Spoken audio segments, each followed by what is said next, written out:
Hey everybody, Lori Spencer here. Welcome back to our History Book Club series. We've been reading Jerry Oppenheimer's excellent book on RFK Jr. It's called Robert F. Kennedy Jr. and the Dark Side of the Dream. And before we dive back into the book, I do have a bit of news for you.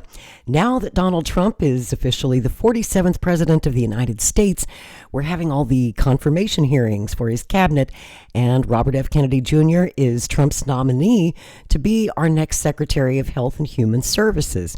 So in order to get confirmed by the Senate, the way this works, the HHS Secretary must appear before two separate committees. So there will actually be two hearings on Kennedy, and the dates have been set at last for these. It took a while for them to get them scheduled, but it's happening this week. Wednesday, January 29th, will be the first hearing. That's at 10 o'clock in the morning Eastern Time in the Dirksen Senate Office Building in Washington, D.C. He will be appearing before the Senate Finance Committee. And then the next day, Thursday, January the 30th, Kennedy will be grilled by the Health, Education, Labor, and Pensions Committee, also known as the HELP Committee. That's also at 10 a.m. Eastern when it gets underway. And if you want to watch those, of course, they will be live streamed on the websites of the Finance Committee, at the HELP Committee, probably on YouTube somewhere, certainly on C-SPAN, and you can watch those hearings live. They will be public and televised in their entirety. And as Robert F. Kennedy Jr. awaits his confirmation hearings, the financial disclosures that were released on Wednesday show that he is saddled with millions in debt and is also positioned to earn millions from some book deals coming up.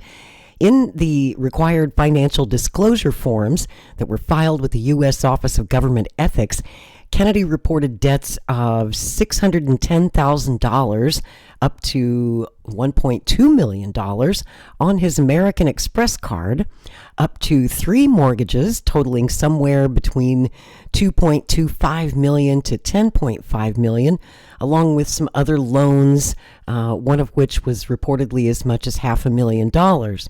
Even so, he reported netting more than $11 million over the past 2 years, and is expected to take in $2 million to $4 million more in book advances for 2 upcoming books with his usual publisher, Skyhorse Publishing in New York. One of those books is titled Unsettled Science, and another forthcoming book is called A Defense for Israel. As you know, Kennedy is a big supporter for Israel.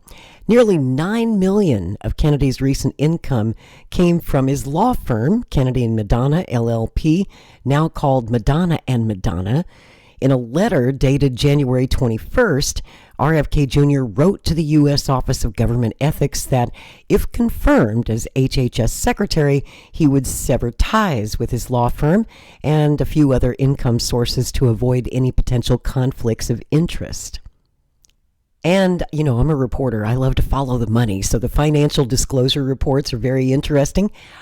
Kennedy also drew a salary of $326,000 in salary and benefits from Children's Health Defense. That's the nonprofit that he has run for many years that basically files lawsuits against federal agencies, including some of the agencies he would be overseeing as HHS Secretary, you know, over vaccine approvals such as COVID-19 shots for children. In December, Kennedy said that he had resigned as chairman of Children's Health Defense, and he's also their chief legal counsel after being nominated to head HHS. Mr. Kennedy also listed various income from a mix of stocks and endorsements and speaking fees and residuals, also income from his wife, Cheryl Hines, best known for her work on HBO's Curb Your Enthusiasm. Cheryl is also writing a book herself, her memoir. She received a $600,000 advance for that upcoming book, and it's to be titled My Shade of Crazy. Well, there are many shades of crazy in this story. If you've hung with us for the first 5 episodes, today we're getting into episode 6, and we're blazing through this book all about Kennedy's colorful life. Where did we leave off? I think it was chapter 14. I'm kind of skipping through the book because it is such a lengthy book. I'm not reading the whole thing, just kind of selected excerpts and chapters and things that Kennedy might be questioned about by the Senate Finance Committee or the Help Committee. And if you are joining us and you're reading along in the hardcover edition of this book, we're going to jump back in at chapter 14 this week, starting on page 148. Here we go. Chapter 14, Twisted Roots.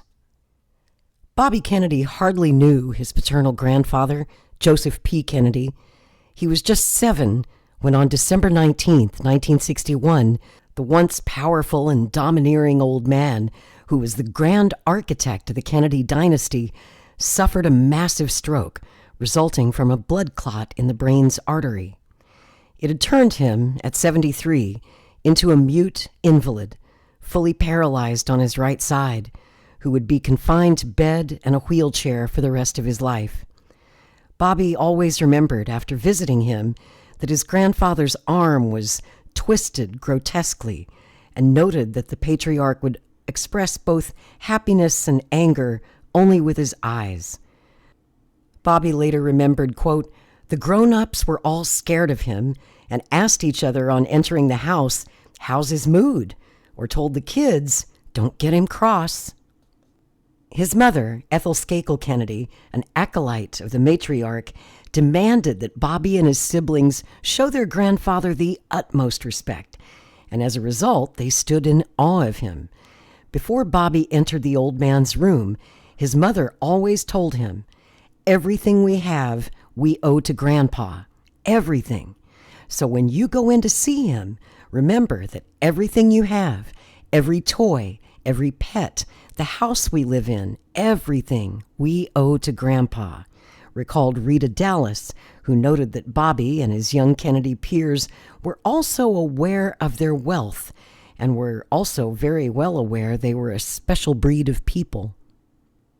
Rita Dallas, who was the patriarch's nurse and longtime family confidant, remembered young Bobby with his collection of bugs and snakes and his knowledge about them. He impressed her, and she considered him a well-informed amateur botanist, she said.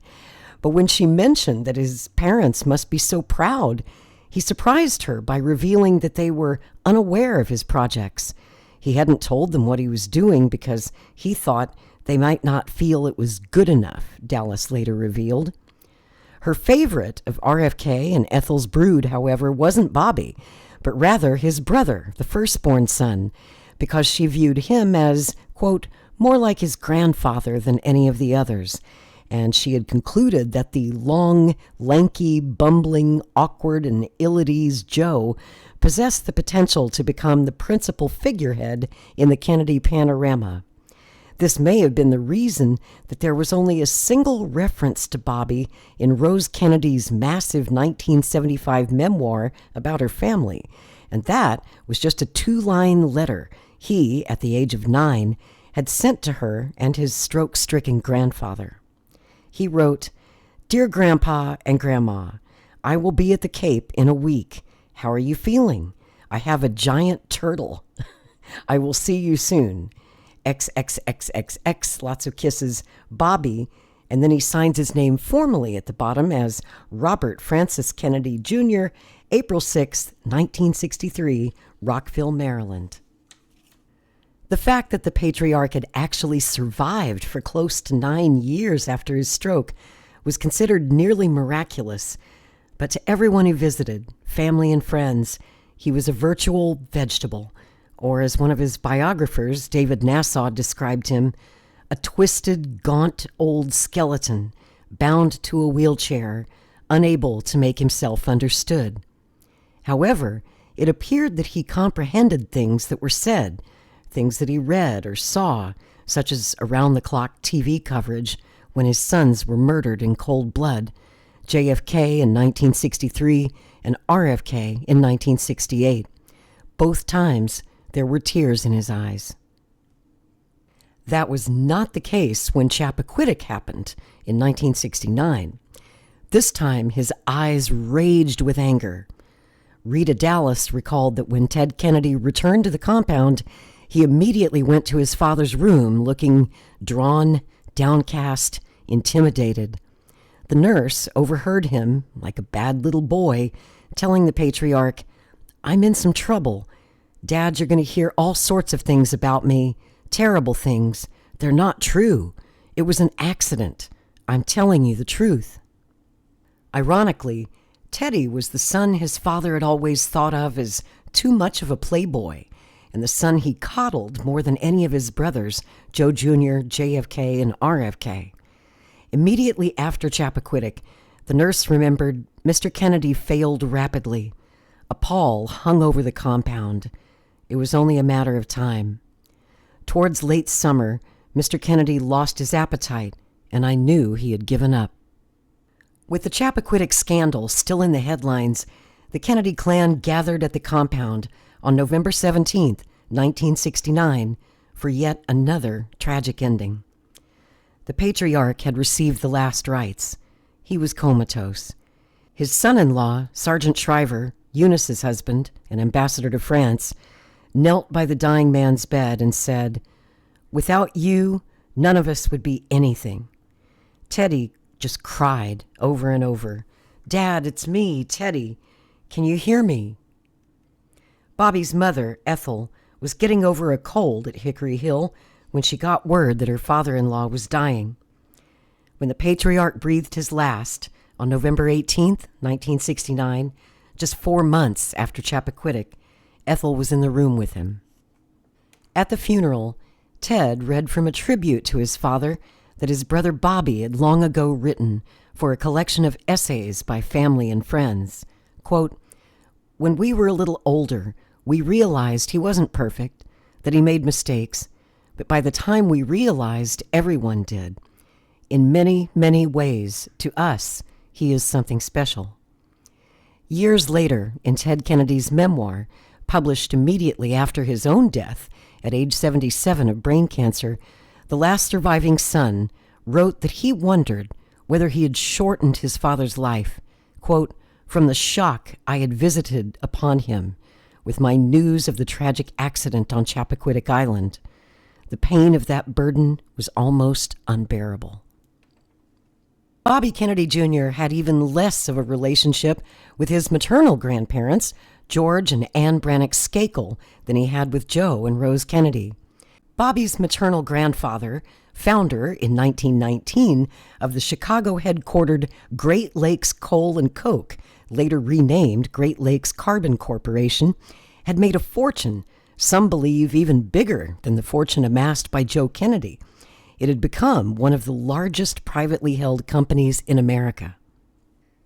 Skakel, a poor boy with big ideas, the son of an abusive alcoholic, had started out as a lowly railroad freight rate clerk and then traffic manager, followed by a job as a salesman for a coal distributor.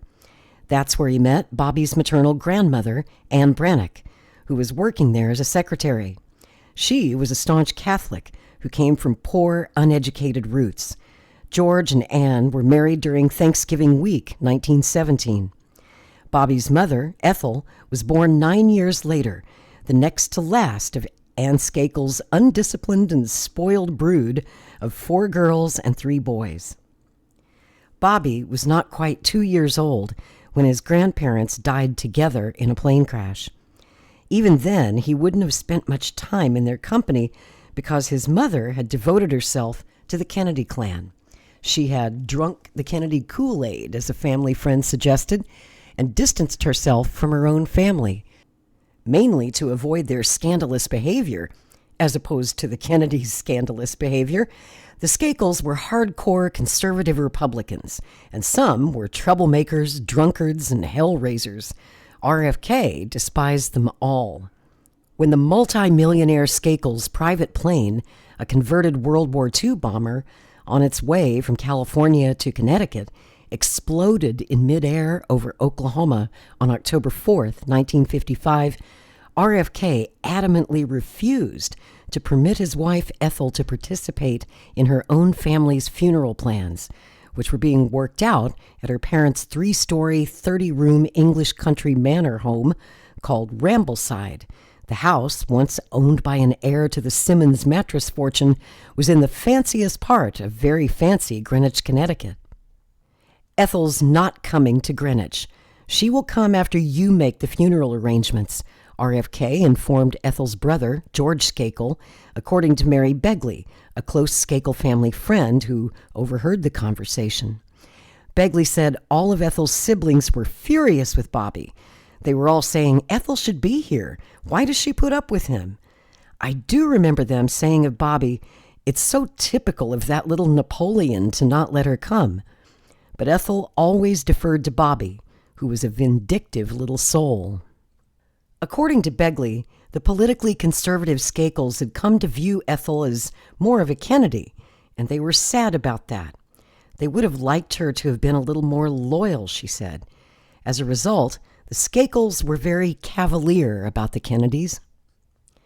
Bobby Jr.'s maternal great-grandfather, James Curtis Skakel, who came from Canada, was a womanizer and falling down drunk who physically and verbally abused his wife, Grace Mary Jordan, who came from a well-to-do Virginia family. They were married in 1885. Skakel was a strict Protestant and a bigot who hated Catholics and Jews. At the same time, Grace was a racist, fulminating against Lincoln's freeing of the slaves and rabidly supporting the Ku Klux Klan.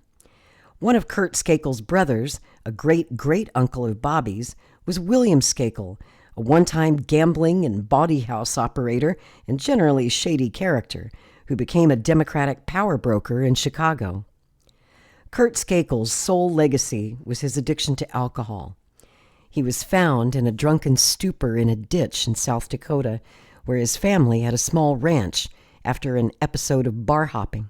He caught pneumonia and died on January 17, 1917.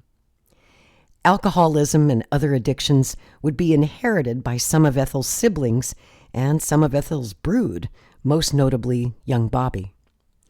Bobby's maternal grandfather had also inherited the drinking gene. In the rare autobiographical chapter in Bobby Jr.'s environmentalist book, The River Keepers, he made only one mention of his coal baron grandfather, George Skakel, whom he described as a quiet railroad traffic controller from South Dakota who made a fortune. In discussing what great outdoorsmen the Skakel men were, he noted, "My grandfather would disappear for a third of the year on hunting expeditions to places unknown." Ignored, however, were George Skakel's many drinking expeditions. As World War II was breaking out and Skakel's Great Lakes Carbon was doing booming business, George and Anne discovered the pleasures of Cuba and began wintering there. Living like royalty in an immense home with servants in a town near the exotic nightlife of Havana. In Cuba, as his son Rushton Skakel later revealed, he became a serious alcoholic. Mother was very concerned. Ernest Hemingway, an alcoholic and depressive, also had a home in Cuba at the time, and booze brought the famed novelist and the coal baron together in memorable bouts of drinking. I can remember my mother and I going to Hemingway's house because he called us and said, "You've got to pick up your father, he's drunk," recalled Rushton Skakel, a heavy drinker himself. His brother Jim Skakel, also an alcoholic, often went bar hopping in Greenwich with his father, who would have one too many and get into fights. And Jim, who stood 6'2", would have to extricate him. "I'd have to be a quick negotiator for him," Jim recalled. "After we left the bar, I'd tell Dad, 'Don't get into those things.'" Ethel rarely ever talked about her family, so, to seek more information, Bobby once approached a Skakel cousin, Robert Curtis Skakel, to ask about his great-grandfather's drinking and whether there was any truth to the whispered family chatter he had heard. I told Bobby that some say his great-grandfather died of alcoholism and some say he died of pneumonia. I told him the story of what happened, and I asked Bobby what he thought. He didn't say anything. He got the picture. In The River Keepers, Bobby linked his Skakel family roots to the book's environmental theme by describing the Skakel men as a clan of unruly Republican outdoorsmen, and suggested that their often extreme hunting and fishing exploits might provide a genetic antecedent to my own predispositions.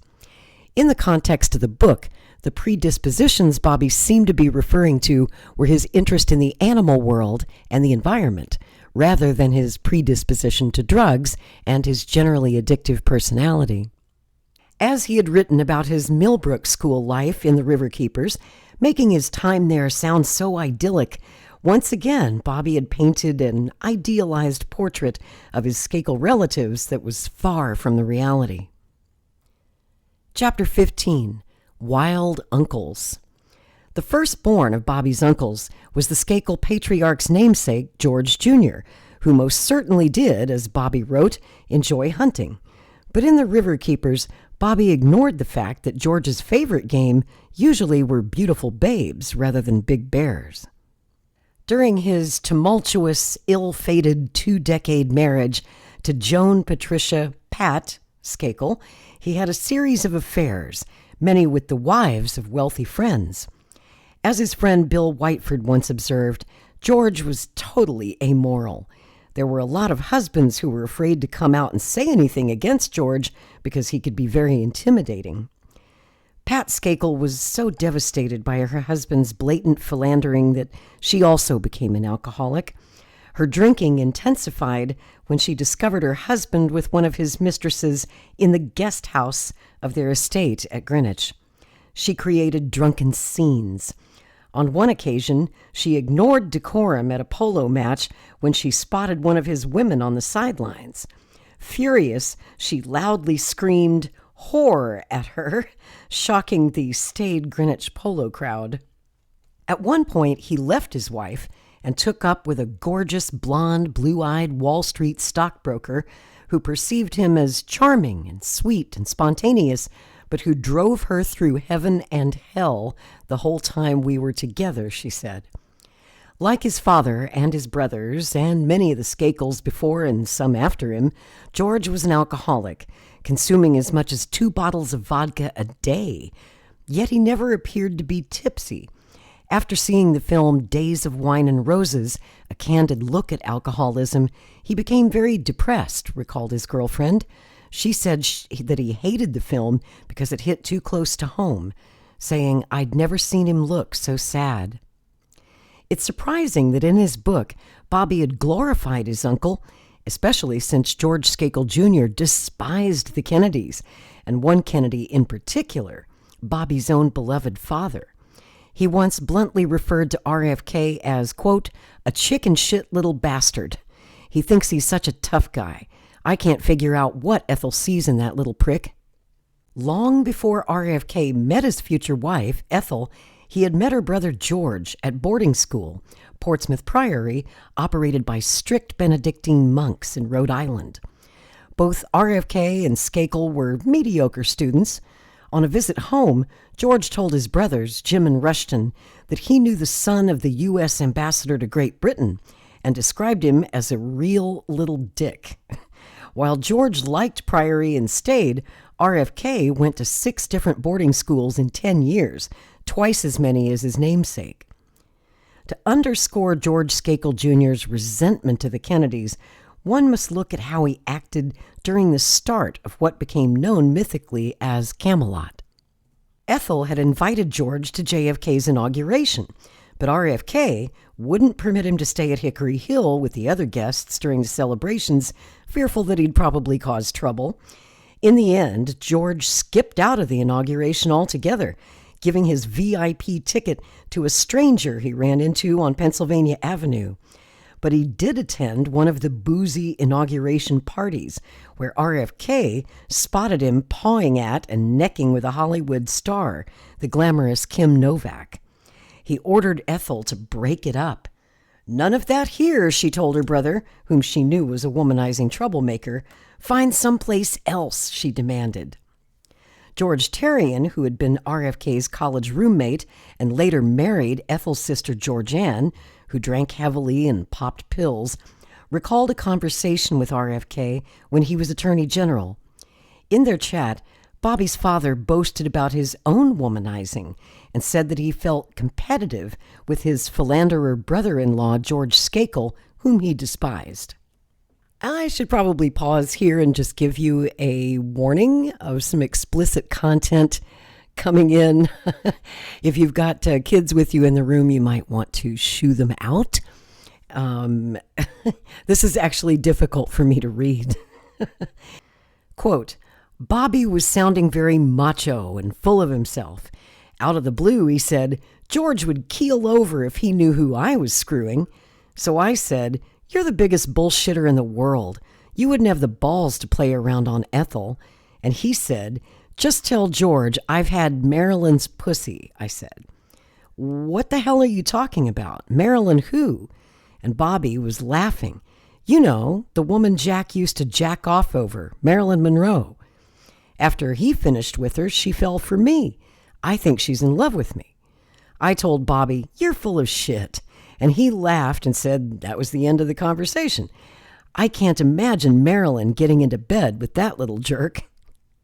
Terrian couldn't wait to get off the phone and tell his other brother-in-law what had just transpired. As Terrian remembered the conversation, George fell over laughing. He didn't believe any of it. As he told Terrian, Marilyn Monroe, quote, wouldn't fuck him even with my dick. Whew. Partying and hunting were two of Skakel's favorite pastimes. They came together fatally in September 1966. At age 44, having been president of Great Lakes Carbon for more than a decade, following his parents' fatal plane crash, George Skakel Jr. was en route by a small private plane to a ranch he was thinking of buying in an isolated area of Idaho. Also on board were several friends, including Dean Markham, a Great Lakes Carbon executive and one of RFK's closest pals, dating back to their college days. The plan was for 10 days of elk hunting, along with drinking and lots of women. George had invited a clatch of his girlfriends who had arrived separately. The plane, also carrying a cargo of liquor and a cache of hunting rifles and ammunition, overshot a short runway and crashed into the walls of Crooked Creek Canyon and disintegrated. All on board were killed. George Jr. became the third Skakel after his parents to die in a plane crash. The Kennedys would eventually surpass that tragic air fatality toll. 2 months after his funeral, the family faced still another tragedy when 16-year-old Kik Skakel, George and Pat's firstborn of 4, Ethel's niece and Bobby's cousin, was involved in a bizarre auto accident that resulted in the death of another child. The Skakel girl had been driving a new convertible, a gift from her father, when the car hit a speed bump and a youngster riding in the back seat fell out. As one of her Skakel cousins asserted later, quote, to be around Kik was like being around Uncle George. She was always living dangerously. My mother made it perfectly clear Kik is a bad influence. 6 months after Kik Skakel's fatal auto crash, 8 months after the plane crash that killed her father, Pat Skakel threw a dinner party for her teenage son, Mark, who was recovering from injuries suffered when shards of glass struck him in the face and body after he ignited gunpowder that caused an explosion while fooling around with a friend in the Greenwich Woods. It was May 19th, 1967, and Pat Skakel had invited a Greenwich police captain, his wife, and her brother-in-law George Terrian for drinks and shish kebab. During the meal, Pat abruptly got up from the table without saying a word. After about 10 minutes, everyone grew concerned, wondered what was keeping her, and went looking for her. She was found near the bathroom on the hallway floor. At the age of 39, she had choked to death on a piece of meat lodged in her larynx. Just 1 month after Pat's funeral, in what was described later as the worst possible timing to throw a party, according to a family friend, Ethel Kennedy tossed one of the biggest shindigs ever seen in the nation's capital, celebrating her and RFK's 17th wedding anniversary. It would be their last anniversary together. James Curtis Jimmy Skakel III, the firstborn of the 3 Skakel brothers, who was extolled by Bobby in The Riverkeepers, was named after his alcoholic grandfather, the one found inebriated in a ditch who soon after died of pneumonia complications. Like so many of the Skakels through the generations, Jimmy, too, was an alcoholic. As Rushton Skakel once revealed about the brothers, he and Jimmy and George started drinking as little tots, imbibing the liquor and wine left over in glasses in the Skakels' mansion kitchen after the many parties their parents threw. Alcohol ran through our family, Rushton said. That's just how we grew up. His sister Georgianne had become an alcoholic by the time she was 15, Jimmy when he was a year older. As the Skakel family friend, Mary Begley, observed, Jimmy Skakel's reputation was perfectly horrible. You'd hear people say, "Oh, can you imagine the Skakels? They have a son, Jimmy, who's an alcoholic at age 16. As teenagers, Jim and George became gun nuts, following in the footsteps of the Skakel patriarch, George Sr., who had a collection of rifles with the greatest killing power, courtesy of a standing order he had with Abercrombie and Fitch. That was in the era before it became a haven for teenage fashion. Jim, along with George, shot at everything, from mailboxes to street lamps, and sometimes even actual game. A family friend once watched horror-stricken when the two brothers began firing their rifles from a window in the Skakels' Greenwich mansion. Their target was a Grecian marble statue on the sprawling grounds near the family pool. They were having a contest. The last one to shoot an ear off the statue was a, quote, nigger baby, recalled an eyewitness. The statue was destroyed. Jim Skakel had an official, albeit secret, connection with Jack Kennedy's administration. It happened in the immediate wake of the Bay of Pigs fiasco in April 1961, the failed attempt by the U.S. government to unseat the communist leader Fidel Castro. Jim had agreed to loan the Central Intelligence Agency his high-speed 42-foot boat named after his wife. The Virginia was used to bring 157 Cubans to Miami. The Chris Craft was then armed with machine gun mounts and new engines by the CIA, but was never returned to Skakel. After many calls to Langley, Jim finally gave up. "I figured they were in enough trouble without me going after the damn boat," he later stated. While his CIA operations had never been publicly revealed until several decades later, in Jerry Oppenheimer's other book, The Other Mrs. Kennedy, his harpooning of a whale in 1962 had gotten major coverage in Life magazine. Life was planning to publish a special issue headlined The Sea and needed a brilliant stunt to show that the American male was still cut from the same rugged cloth as his forebears had been. Life selected Jim Skakel, who had a powerful decision-making friend at the magazine.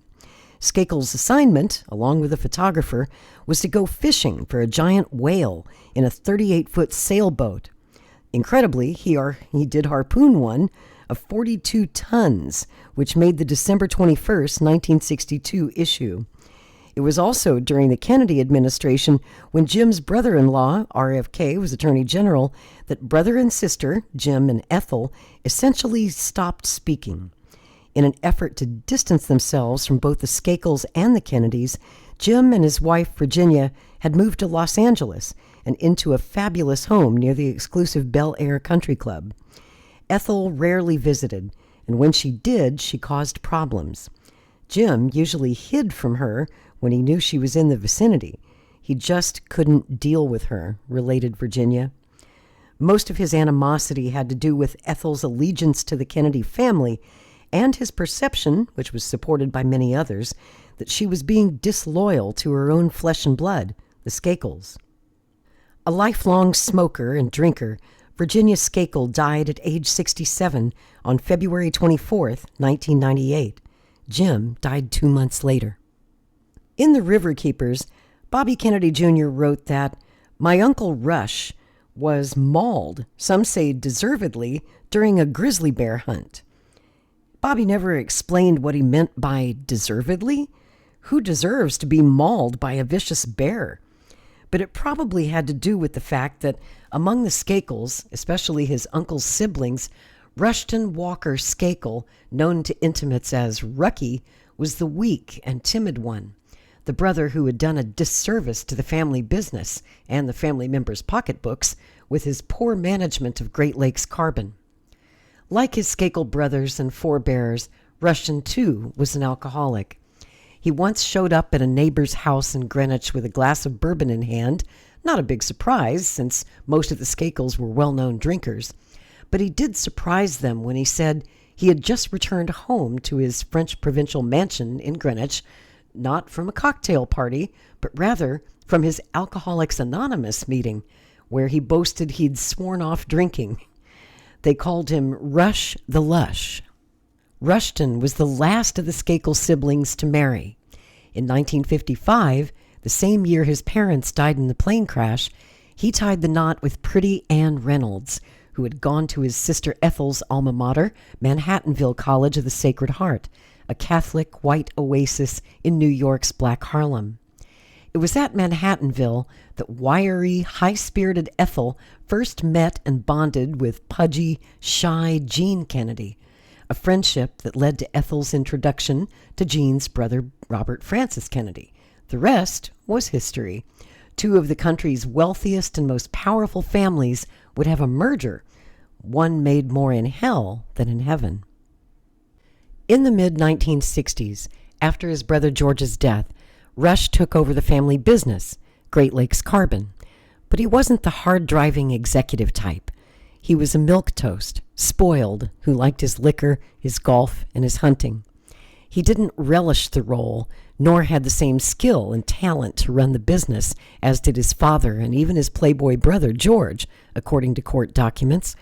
Rushton, quote, grew exceedingly unhappy in his role running the family company. Over the years, the company's profits declined, and it was eventually sold in the early 1990s. During the Kennedy administration, some 5 years after Rushton and Ann got married, tragedy once again struck the Skakel family. Ann was diagnosed with brain cancer.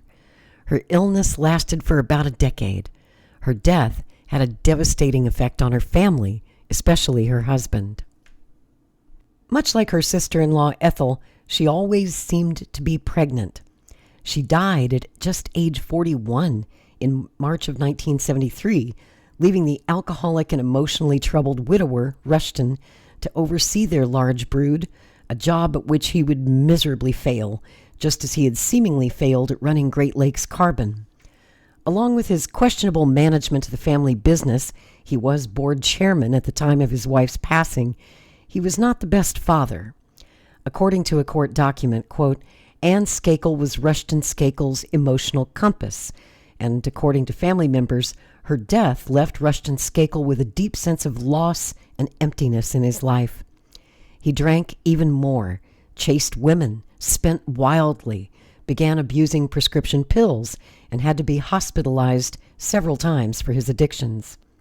And along with abusing his body, he allegedly began abusing some of his 7 teenage children, Julie, Rushton Jr., John, David, Stephen, Tommy, and Michael. Rushton's alcoholism, a court document stated, exacerbated his abusive behavior towards his children. Among those physically injured was his daughter Julie, whom he was accused of burning with matches. Her troubled brother, Michael Skakel, a pot smoker and a drinker who later would be implicated in a heinous murder, often was the target of abuse. His father struck him with a hairbrush, just as his sister Ethel had once beaten young Bobby. Rushton had once even fired a rifle in Michael's direction during a hunting trip. Rushton died at the age of 79, the day after New Year's 2003. According to his attorney, he had the brain disease frontal lobe dementia. He was buried in Greenwich. Whew, man, what a family. What a couple of families, huh? I think that's a good place to close this book for this episode. And we'll be back in a few days with more information as Robert F. Kennedy Jr.'s Senate confirmation hearings are getting underway.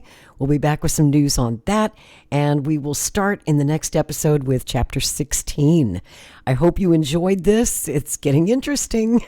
Until next time, I'm Lori Spencer. Thanks for listening.